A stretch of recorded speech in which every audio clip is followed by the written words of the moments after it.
Hello everybody, welcome back to the channel. This is Sunday where we talk about all things sci-fi, fantasy, and comic book related on the channel. And today we've got to talk about Toxic Avenger because that remake slash reboot of Toxic Avenger may actually see the light of day after all. So let's jump right into it.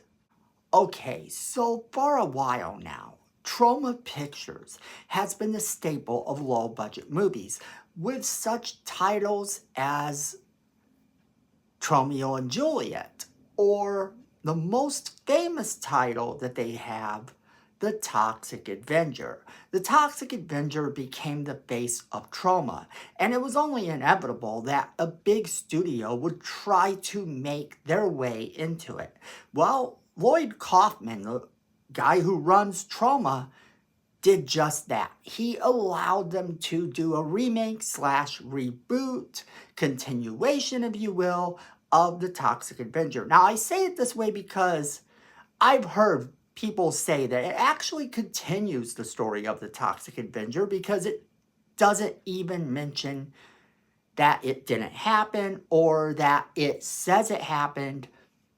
But this is an entirely new town with an entirely new Toxic Avenger, and that's just the way it is. So you could take it as a remake, you could take it as a reboot, you could take it as a continuation. If you're like me, you're probably going to take it as a continuation anyway. But there's a problem. This movie wasn't coming out. It was made. It was done. We had our star, Peter Dinklage, as the Toxic Avenger, which, if you're looking at the Toxic Avenger from classic Trauma days, and you look at Peter Dinklage as the Toxic Avenger, this doesn't add up. This is something that a lot of fans speculated about. Could this be that they're going to ruin the property? Could it be that it's going to be bad? All of these things came to mind, and yet fans got their first look at what it was actually going to look like, and they weren't extremely disappointed. Some of it looked kind of gross, and people who saw the film had nothing but good things to say about it for the most part.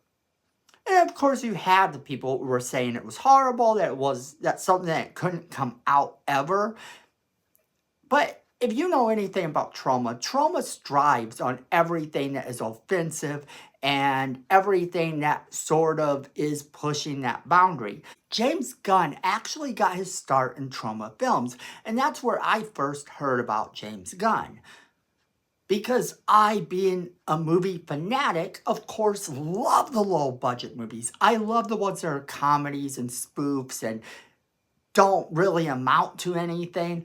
And The Toxic Avenger was always one of the staples of those types of movies. It was always that slapstick superhero movie about a toxic crusader. Even spawned a cartoon, Toxic Crusaders. However, the movie got a reboot, and it wasn't going to come out. That's the last we heard. It wasn't going to come out. All of that has just changed.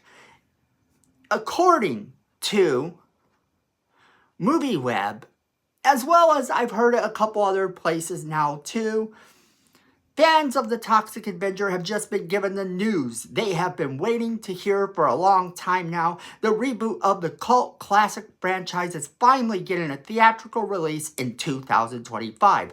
However, it goes on to say, that is as good as the news gets right now, as an exact air date for this long-delayed movie's debut in theaters has not yet been decided.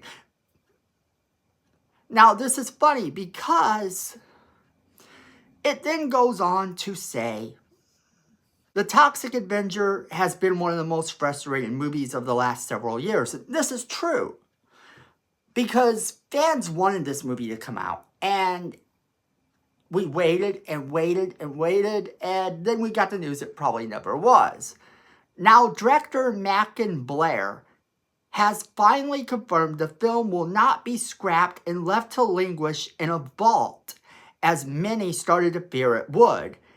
And in a statement revealed that the good news is that Toxic's return to the big screen is happening this year, with Cineverse set to distribute the movie as an unrated release.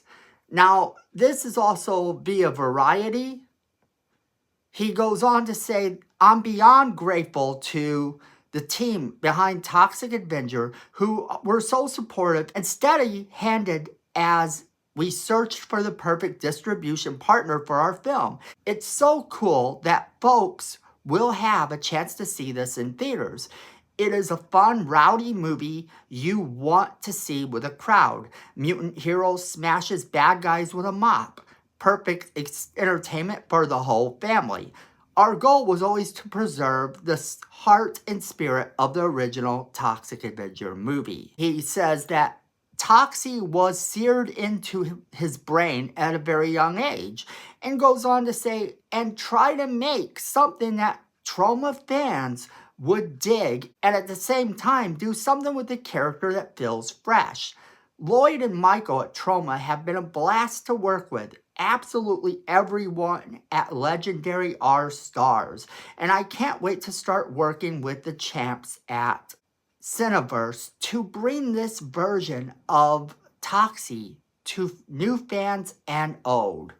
Now that's something to really be excited for here, because before we weren't even going to get this. We all thought it was going to be scrapped. So I don't see this getting a wide release, but if it does play at a theater near me, I'm definitely going to be checking it out. Because sure, it seems like something very odd to see someone like Peter Dinklage playing Toxie, who is supposed to be in the old movies this big, menacing, monstrous figure. And that really does kind of worry a lot of people, but I do think this movie has some merit, especially if they are planning now to release it. This is great news. MovieWeb goes on to say, the return of Troma's entertainment cult classic has been more than a decade in the making. Originally being announced back in 2010, the project has evolved from a PG-13 Toxic Crusaders adaptation, which was the cartoon, by the way, starring Arnold Schwarzenegger, to a blood and guts, all-out gory splatter movie that Troma Entertainment brand made in the late 1970s and 80s. The current iteration surfaced around 2019, when Blair was announced to be directing with the complete support of Troma's Lloyd Kaufman, who called the director someone who knows Troma better than I do. Now, that is an absolute compliment, by the way. If Lloyd Kaufman is saying that, that's probably a huge compliment. Kaufman believed that the script for the film was better than the original, and he was happy to just let Blair do his thing. The movie features an all-star cast, including Peter Dinklage, Jacob Tremblay, Kevin Bacon, Elijah Wood, and Taylor Page. And it goes on to tell us that while filming took a little time to get going thanks to the pandemic going on, and everything was wrapped in around August 2021, it took 2 years for the movie to finally make its debut at Fantastic Fest in September of 2023, which saw it score an unexpectedly fantastic 92% from critics on Rotten Tomatoes. Now, I have to stop you there, because Rotten Tomatoes to me is not an accurate description of anything. I don't take much stock in it personally as a movie fanatic, because I just go into a movie with a blank slate wanting to enjoy it, and if I happen to enjoy it, I do, and I become a fan of that series, of that movie or whatever. And if I go in expecting that something's going to have this high rating on Rotten Tomatoes, that's not going to help me as a fan.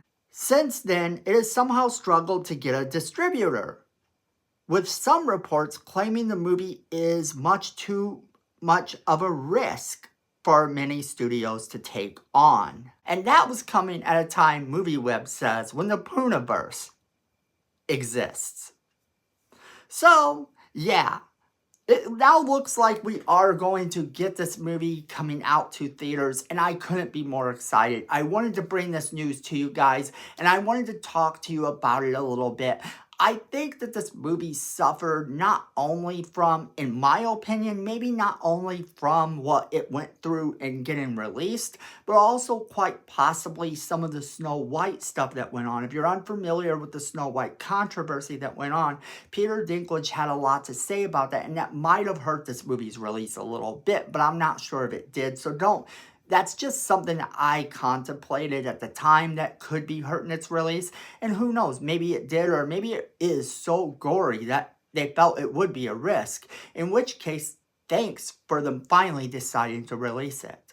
Because if you think about it, Cineverse was behind the Terrifier 3 movie being released in theaters, and that turned out pretty good. I'm actually excited to see what they do with this movie. I think it should be a lot of fun.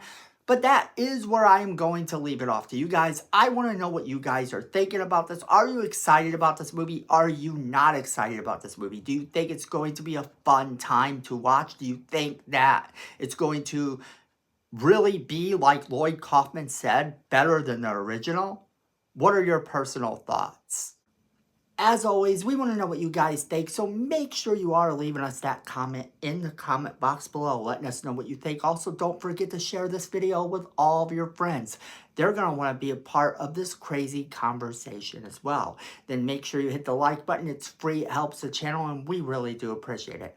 Then Miko says we need more subscribers. And look at this face. You don't want to disappoint Miko. So go ahead and hit that subscribe button. Hit that notification bell while you're down there so you don't miss a single video we do. And then friends, at the end of the day, I know it, you know it, and Miko knows it. Fandom is family.